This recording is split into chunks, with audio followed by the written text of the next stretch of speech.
Hello, welcome to zero news. అంకెలు అబద్ధాలు చెప్పవు. వృద్ధుల సంరక్షణ, అదే సీనియర్ కేర్ మన దేశంలో ఇప్పుడు సేవ మాత్రమే కాదు, ఒక పెద్ద బిజినెస్ కూడా. 2025 నాటికి అంటారేంటి, 2025లోనే అంటే ఈ సంవత్సరంలోనే భారత్లో సీనియర్ కేర్ మార్కెట్ విలువ 40,000 కోట్ల రూపాయలు.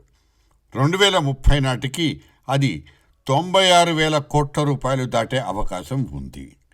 దీన్ని ముందుండి నడిపిస్తోంది సౌత్ ఇండియా మాత్రమే. చెన్నై, బెంగళూరు, కోయంబత్తూర్, హైదరాబాద్, ఇండియాలోనే ఈ నగరాలు టాప్ అన్నమాట. ప్రస్తుతం దేశంలో 60 ఏళ్ల పైబడ్డ వాళ్ళు సుమారు 15.3 కోట్ల మంది ఉంటే 2050 నాటికి ఇది 34 కోట్లు దాటే అవకాశం ఉంది. ఈ జనాభా సంఖ్యలే ఈ రంగం ఎందుకు బూమ్ అవుతోందనటానికి స్పష్టమైన సమాధానం. ప్రతిదానికి కొత్త నిర్వచనాలు ఇచ్చుకున్నట్లే ఇప్పుడు సర్వీస్ ఇండస్ట్రీకి కూడా కొత్త డెఫినేషన్. అదే సీనియర్ కేర్, వృద్ధుల సేవా పరిశ్రమ అన్నమాట. అంకెలు అబద్ధాలు చెప్పవు.